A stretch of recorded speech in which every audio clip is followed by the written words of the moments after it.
استمر اهتمام عمر بن الخطاب بوحدة الأمة ومستقبلها حتى اللحظات الأخيرة من حياته، وقد استطاع أن يبتكر طريقة جديدة لم يسبق إليها في اختيار الخليفة الجديد، وذلك عن طريق جعل الشورى في عدد محصور.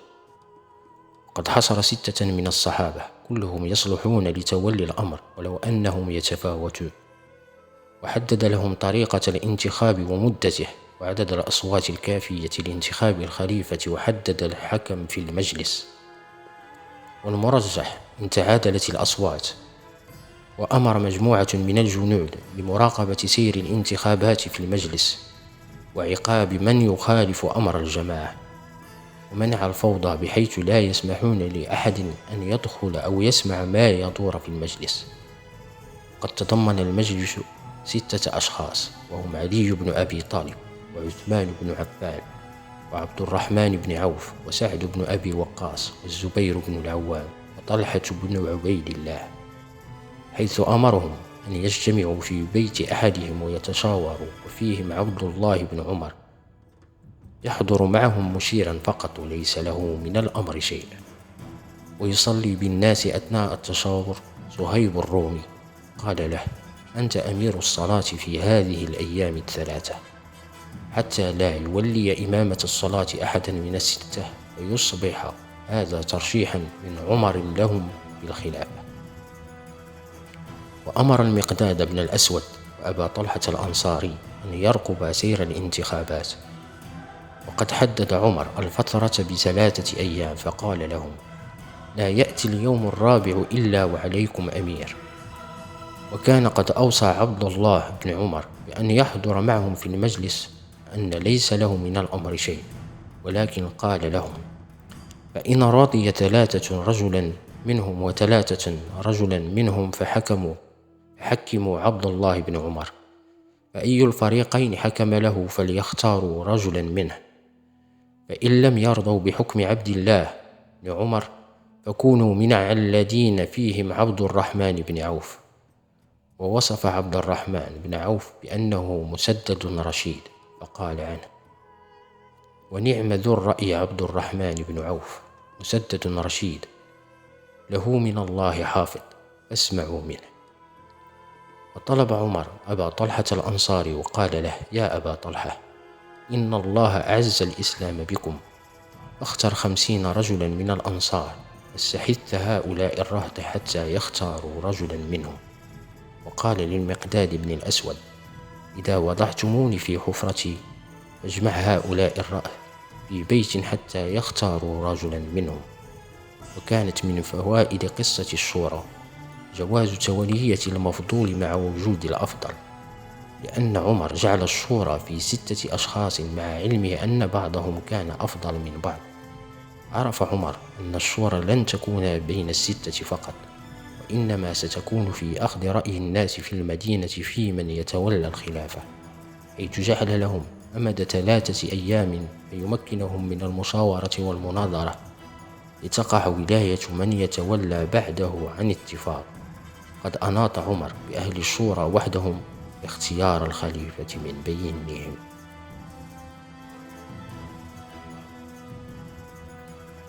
بعد الانتهاء من دفن عمر، ذهب رهط الشورى وأعضاء مجلس الدولة الأعلى إلى الاجتماع في بيت عائشة بنت أبي بكر، وقيل إنهم اجتمعوا في بيت فاطمة بنت قيس الفهرية أخت الضحاك بن قيس ليقضوا في الأمر. قد تكلم القوم وبسطوا آراءهم واهتدوا إلى كلمة سواء رضيها الخاصة والكافة من المسلمين.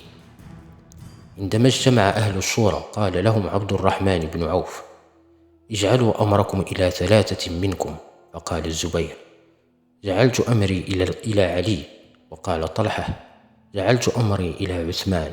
وقال سعد: جعلت أمري إلى عبد الرحمن بن عوف. وأصبح المرشحون ال3 علي بن أبي طالب، وعثمان بن عفان، وعبد الرحمن بن عوف. فقال عبد الرحمن: أيكما تبرأ من هذا الأمر فنجعله إليه والله عليه، والإسلام لينظرن أفضلهم في نفسه. فأسكت الشيخين.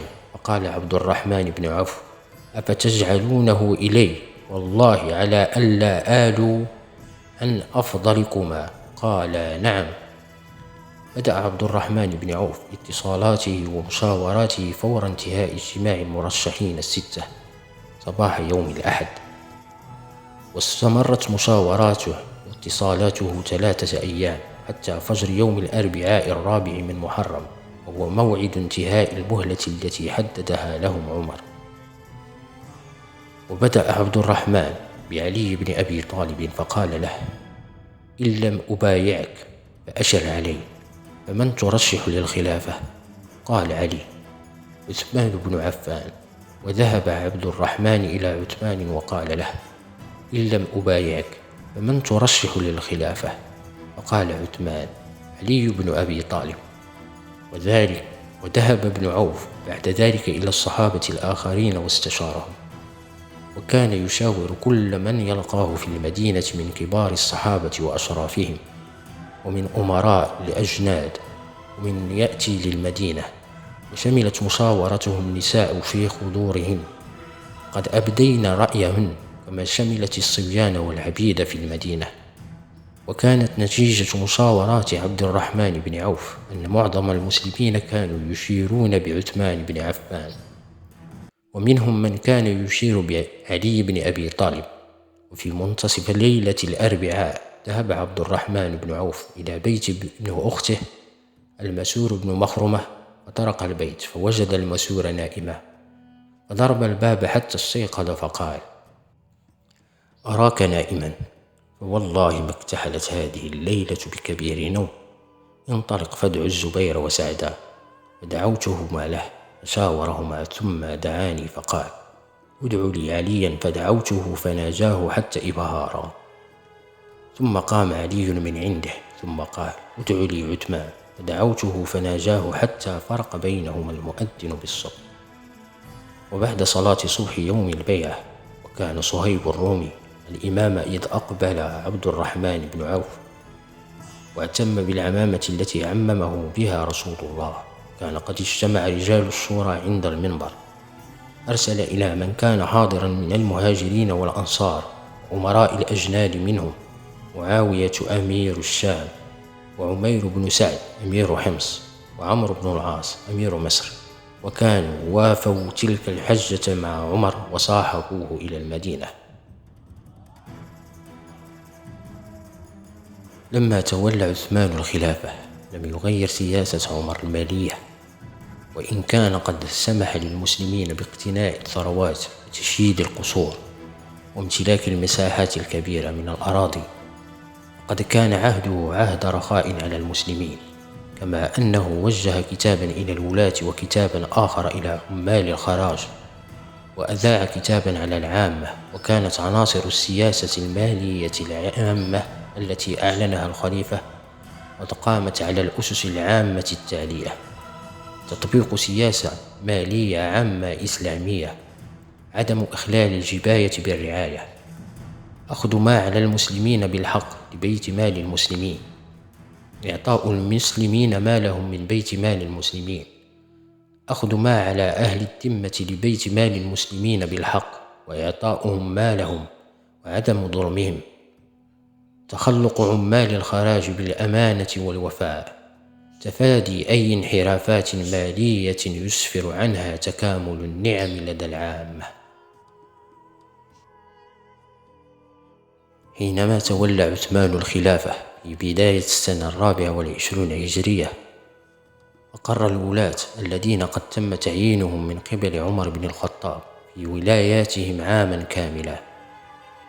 بعد ذلك أبقى البعض وعزل آخرين، وعمل على التعيين في هذه الأمصار حسب الحاجة، وذلك بعد الأخذ بمشورة الصحابة. في عهده قام بضم بعض الولايات إلى بعضها لما يراه في مصلحة المسلمين، فقد ضم البحرين إلى البصرة، كما ضم بعض ولايات الشام إلى بعضها الآخر، نتيجة لوفاة بعض الولاة أو طلب البعض منهم الإعفاء من العمل. قد كان دائما نصح لولاة بالعدل والرحمة بين الناس، كما أنه حدد لهم معالم السياسة التي يجب أن يعملوا بها. من إعطاء الحقوق للمسلمين ومطالبتهم بما عليهم من واجبات، وإعطاء أهل الذمة حقوقهم ومطالبتهم بما عليهم من واجبات، وبالوفاء حتى مع الأعداء، وألا يكون همهم جباية المال. كان يكتب إلى عماله ببعض التعليمات في الأمور المستجدة التي تتعلق بإدارتهم للولايات، إضافة إلى كتبه للعامة والتي كان يصدر فيها تعليمات محددة يلتزم بها الجميع. ومن ذلك إلزامه الناس في الولايات بالمصاحف التي كتبت في المدينة على ملأ من الصحابة. كان حريصا على أن يتنافس الأمراء فيما بينهم في الجهاد وفتح بلدان جديدة. كان يشترط أحيانا بعض الشروط على الولاة ليضمن أن تصرفهم في صالح المسلمين. عندما تولى عثمان الخلافة كان على قضاء المدينة علي بن أبي طالب، زيد بن ثابت، والسائب بن يزيد. ويذكر البعض أن عثمان لم يترك للقضاء الاستقلال بالفصل في القضايا كما كان الحال في عهد عمر، بل كان ينظر في الخصومات بنفسه ويستشير هؤلاء وغيرهم من الصحابة فيما يحكم به، فإن وافق رأيهم رأيه أمضاه، وإن لم يوافق رأيهم رأيه نظر في الأمر بعد ذلك. وهذا يعني أن عثمان قد أعفى القضاة الثلاثة في المدينة من ولاية القضاء، وأبقاهم مستشارين له في كل شجار يرفع إليهم مع استشارة آخرين. ويرى بعضهم أنه لم يثبت نص صريح يفيد الإعفاء، ولكنه تحمل عنهم النظر في كثير من القضايا الكبيرة مع استشارتهم فيها. تذكر بعض الكتب أن من مآثر ذي النورين اتخاذه دار القضاء، وقد جاء ذلك في رواية رواها ابن عساكر عن أبي صالح مولى العباس قال: أرسلني العباس إلى عثمان أدعوه فآتيته في دار القضاء إلى آخر الحديث، فإذا صح فيكون عثمان وأول من اتخذ دارا للقضاء في الإسلام، لأن من سبقه كان يتخذ المسجد كمكان للقضاء، وكان قد ترك أحكاما فقهية في مجال القصاص والجنايات والحدود والتعزيز والعبادات والمعاملات. في عهد عثمان انتشر الإسلام في بلاد كبيرة وتفرق الصحابة، مما أدى إلى ظهور قراءات متعددة وانتشرت لهجات مختلفة. كان الخوف من اختلاف كتابة القرآن وتغير لهجته. جمع عثمان المسلمين على لغة قريش، أي لهجة قريش، وهي لغة العرب. عن أنس بن مالك أن حذيفة بن اليمان قدم على عثمان وكان يغازي على أهل الشام في فتح أرمينيا وأذربيجان مع العراق، فأفزع حذيفة اختلافهم في القراءة. قال حذيفة لعثمان: يا أمير المؤمنين، أدرك هذه الأمة قبل أن يختلفوا في الكتاب اختلاف اليهود والنصارى. فأرسل عثمان إلى حفصة أن أرسلي إلينا بالصحف ننسخها في المصاحف ثم نردها إليه. فأرسلت بها حفصة إلى عثمان، فأمر زيد بن ثابت وعبد الله بن الزبير وسعيد بن العاص وعبد الرحمن بن الحارث بن هشام فنسخوها في المصاحف. وقال عثمان للرهط القرشيين الثلاثة: إذا اختلفتم أنتم وزيد بن ثابت في شيء من القرآن فاكتبوه بلسان قريش، فإنما نزل بلسانهم. ففعلوا حتى إذا نسخوا الصحف في المصاحف رد عثمان الصحف إلى حفصة، فأرسل إلى كل أفق بمصحف مما نسخوا، وأمر بما سواه من القرآن في كل صحيفة أو مصحف أن يحرق. جمع عثمان المهاجرين والأنصار وشاورهم في الأمر، وفيهم عدد من أعلام وعلماء الصحابة، وفي طليعتهم علي بن أبي طالب. وعرض عثمان هذه المسألة وناقشهم فيها فأجابوه إلى رأيه، وظهر للناس في أرجاء الأرض من عقد عليه إجماعهم، فلم يعرف يومئذ لهم مخالف. قال ابن التين: الفرق بين جمع أبي بكر وجمع عثمان أن جمع أبي بكر كان لخشيته أن يذهب شيء من القرآن بذهاب حملته، لأنه لم يكن مجموعا في موضع واحد، فجمعوا في صحائف مرتبا لآيات صوره على ما وقفهم عليه النبي صلى الله عليه وسلم. وجمع عثمان كان لما كثر الاختلاف في وجوه القراءة حتى قرأوه بلغاتهم على اتساع اللغات، فأدى ذلك إلى تخطئة بعضهم البعض، فخشي من تفاقم الأمر في ذلك فنسخ تلك الصحف في مصحف واحد مرتبا لصوره، واقتصر في سائر اللغات على لغة قريش محتجا بأنه نزل بلغتهم، وإن كان قد وسع في قراءته بلغة غيرهم دفعا للحرج والمشقة في ابتداء الأمر، فرأى أن الحاجة قد انتهت فاقتصر على لغة واحدة. ولما فرغ عثمان من جمع المصاحف أرسل إلى كل أفق بمصحف، وأمرهم أن يحرقوا كل مصحف يخالف المصحف الذي أرسله إلى الآفاق. قد اختلفوا في عدد من المصاحف التي فرقها في الأمصار، فقيل إنها 4 وهو الذي اتفق عليه أكثر العلماء، وقيل إنها 5، وقيل إنها 6، وقيل إنها 7، وقيل إنها 8. وأما كونها 8 فإن الثامن كان لعثمان يقرأ فيه، وهو الذي قتل وهو بين يديه.